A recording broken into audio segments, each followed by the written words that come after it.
Hello everyone, welcome to the new episode of Professionals Unplugged. I am your host Utkarsh Shukla, and today we have Patricia with us. Patricia, thank you so much for joining in. Thank you. Thank you for inviting me. Very So, happy to be here. so let's start with our very basic question. Can you please introduce yourself to our audience, like who you are, what work you do, anything you want us to know about you? All right. So my name is Patricia. I'm a marketing strategist and copywriter. Sorry. I'm originally from Mexico, but I'm Mexican Panamanian. My mom was from Mexico. My dad, he's from Panama, and I live in Slovenia for the past 17 years. Um, I work with startups and tech teams that have a product and don't know how to bring that product to life, to the client, to the user. And I just make sure that complex message gets simple to the target audience and reaches the right person, of course. And that's really a nice thing that you just mentioned about helping the teams or techs or companies to market their product, because marketing is one of the key things when it comes to selling of a product, right? So, what are the biggest challenges that you think right now the industry is facing when it's come to the marketing? Well, I would say there is a lot of misconception. When I have worked with teams or when I get to work with somebody, there is a lot of misinformation and assumption of what marketing is. So first of all, I would say marketing is not sales. It is aligned with sales, but we are not salespeople, right? We just make sure that the salespeople get in touch with the leads or the potential clients.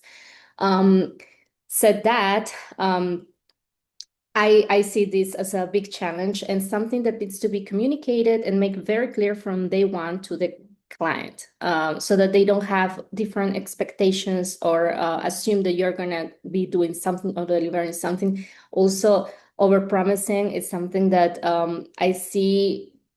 I hear, and I have experienced myself, that it doesn't work.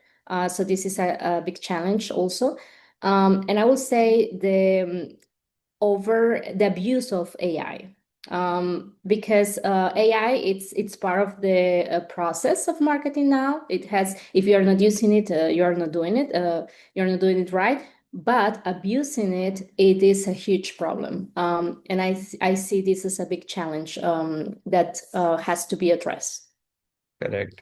And also coming to the copyright part and being a copywriter, AI is now, like, most of the people are using AI to write their content.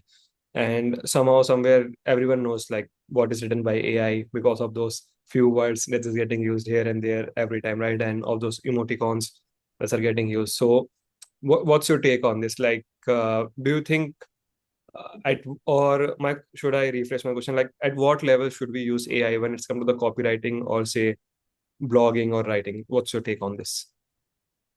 Well, I've been writing since 2013. I started as a volunteer when I wanted to do. I wasn't thinking about marketing back then. My background is in teaching, by the way. But back then, the highest AI had, it was Grammarly, and I used it just to make sure there were no typos. I'm not a native speaker, of course, and just that the text was clear and cohesive. Um, and I think the problem is that people are getting lazy. I think people are just like, write this, please, for me. I need it. Maybe they give some context, like for what platform is this piece of content, etc.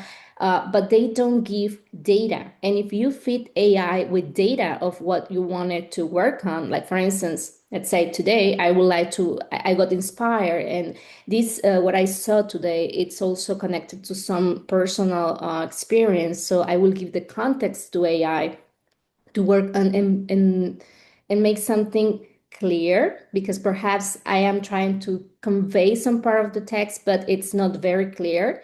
It makes it nice, scannable, right? So that it's easy to read, it's appealing to read, etc. So I will use AI for that purpose, but I will not just say, "Oh, give me this, write for me this," and give no context, no data, no.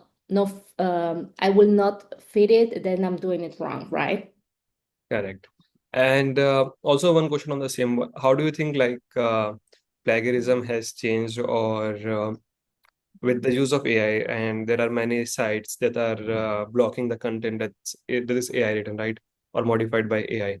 So how do you think like should we ask AI to write by providing it data, or like should we provide it our own content and then we can ask it to either rephrase it or correct the grammar like what we used to do with Grammarly?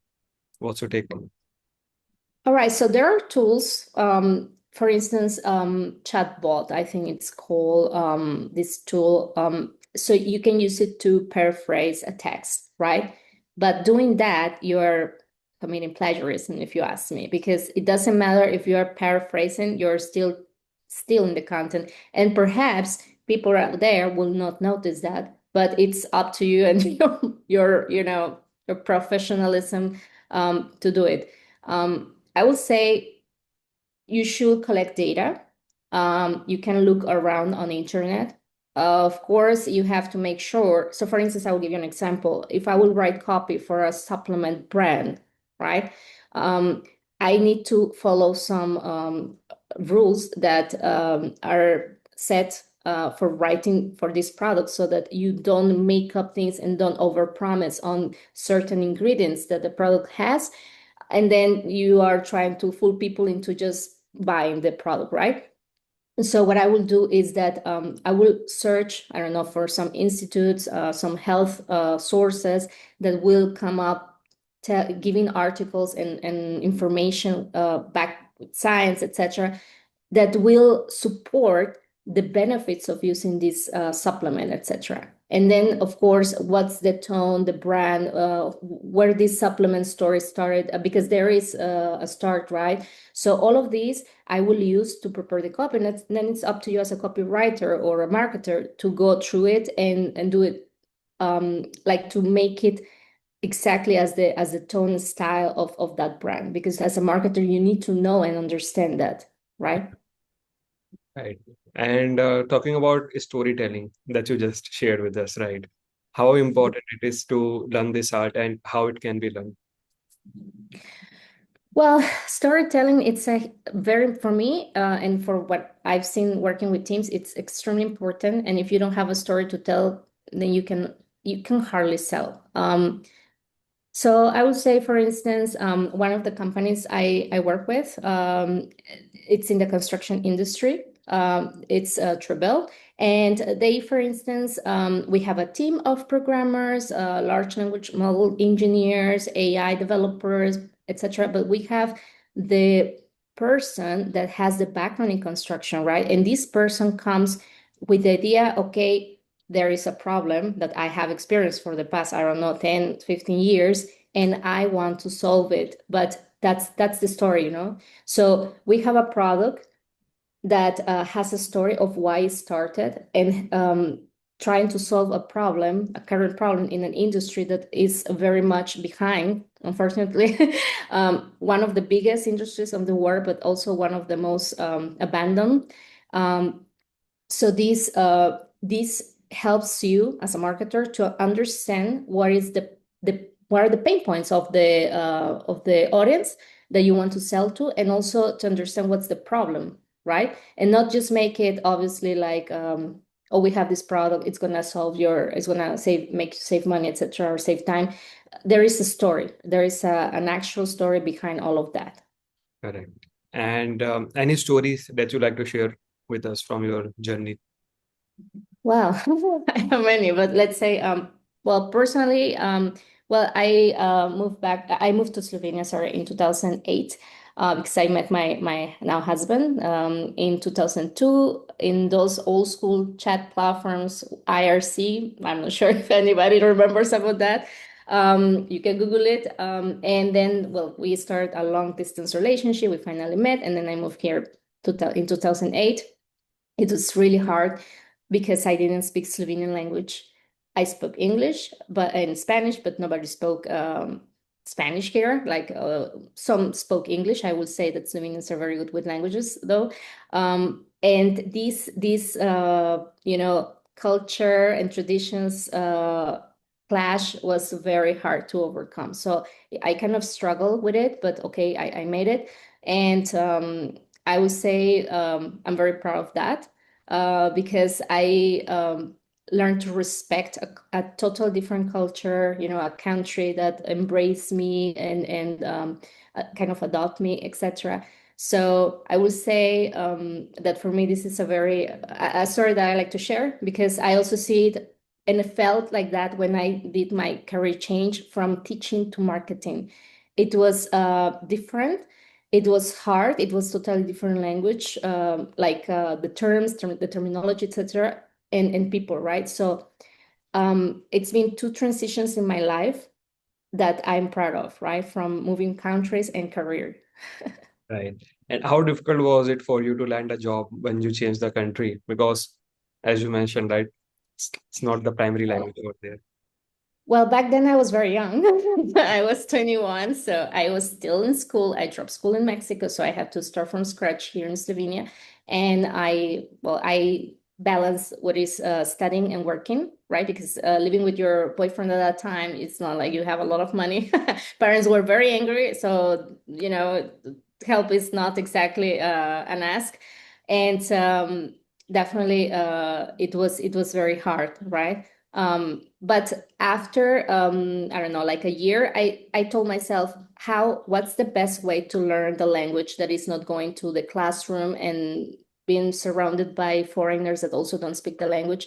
And I thought, okay, I will work. I mean, I have my visa, so I can work. So I went to a coffee shop and I say, look, I don't really speak the language, but I can try, I want to learn. And they were like, oh, they were super happy to hear me wanted to work there. So I did start there, and this coffee shop really helped me to learn the language. Then I had the opportunity to work as a language teacher, teaching Spanish and English to kids and adults. I was very lucky, I will say. But I also, you get the chance, opportunity. It's up to you to take on it if you are good or bad, right? So I had a good chance, and I took off from there. And then I finished my studies. We moved for 1 year and a half to Panama because I got a job there, and it was a really good experience in this international school. But then we decided to move back to Slovenia, and then I became a freelancer and started working with remote teams back in 2017. So that's my story from And, here to there. Yeah. and continuing on the same, so what was the reason to switch to marketer and copywriter? Okay, getting pregnant. So the idea of moving back to Slovenia was that I will keep working in teaching and perhaps finding another school. I at some point wanted to study to be a Montessori teacher because I work as a student in Montessori kindergartens, and I love the system. It's a really nice educational system, etc. So I wanted that, but then I got pregnant, and it was like, here in Europe or many European countries, you have I would say, the blessing of having your child for 1 year and staying at home, being paid with your previous salary with that. So I had this opportunity, and then I also did some small projects in translation and copywriting. I started volunteering in marketing because I like to write. I always like writing, and not just like a fantasy or stories, like things that will educate people, blogs, etc. So that was my reason. I will say I wanted to stay more present with my daughter and family than to drive, and like that. So it was kind of a funny coincidence, I would say. Right. So, what are the advices that you like to share with our audience regarding the entire journey that you had? Wow. Don't be afraid to try things that for many will look like you're insane, but for you feels right. I would say that. I think this a very bold statement and make a lot of sense.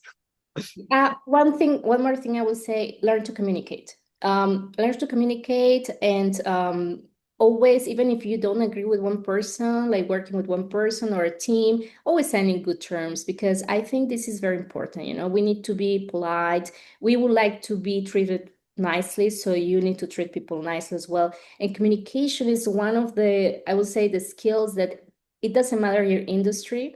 It doesn't matter your position. You can be a CEO, you can be a assistant.